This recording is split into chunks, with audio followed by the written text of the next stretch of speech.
Hello everyone, welcome back to my channel. તો friends, આજે હું સરસ મજાના લાઈવ ઢોકળાની રેસીપી તમારા માટે લઈને આવી છું, તો વિડીયોને એન્ડ સુધી જરૂરથી જોજો।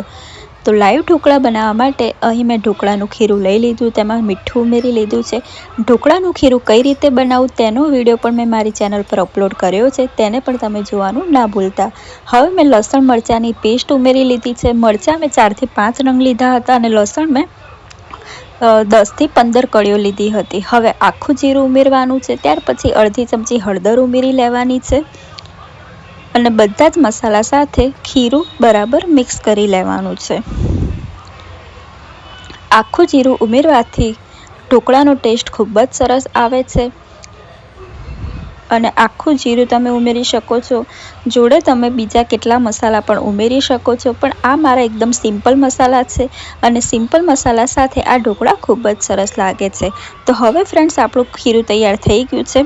ખીરાની અંદર મેં થોડો સોડા ઉમેરી લીધો હતો। હવે ઢોકળિયું આપણે લઈ લેવાનું છે અને ઢોકળિયામાં થોડું પાણી ઉમેરી લેવાનું છે અને ઢોકળિયાની જે ડીશ હોય છે તેમાં આપણે આ રીતે તેલ લગાડી લેવાનું છે।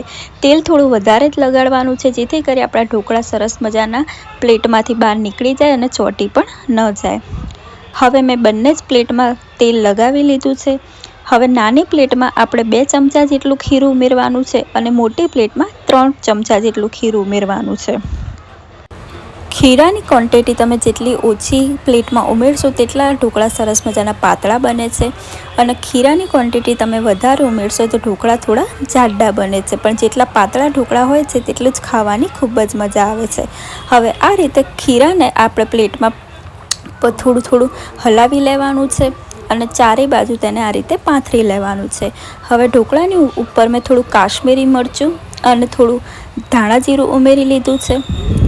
તમે ચાટ મસાલો પણ ઉમેરી શકો છો, પણ અહીં મેં મરચું અને જીરું જ ઉમેર્યું છે, તેનાથી પણ ટેસ્ટ પણ સરસ આવે છે અને ઢોકળા આપણા દેખાવમાં પણ ખૂબ જ સરસ બને છે। હાથથી જ આપણે આ રીતે મરચું અને ધાણા જીરું ઉમેરવાનું છે, જેથી કરી સરસ મજાનું તે આપણા ઢોકળા ઉપર આવી રીતે પથરાઈ જાય।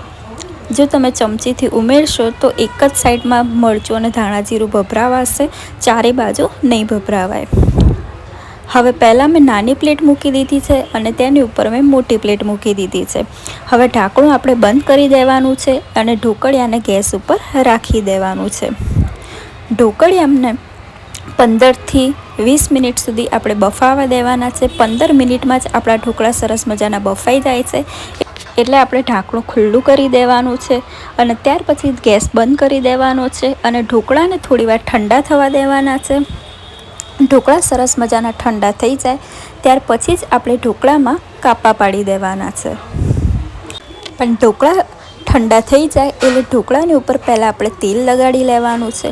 તો ઢોકળા હવે ફ્રેન્ડ સરસ મજાના ઠંડા થઈ ગયા હતા, એટલે મેં તેમાં સિંગ તેલ લગાડી લીધું છે। સિંગ તેલ જ ઢોકળા ઉપર લગાડવાનું, જેથી કરી ઢોકળાનો ટેસ્ટ પણ સરસ આવશે અને ઢોકળા ખાવામાં પણ ખૂબ જ સરસ લાગશે।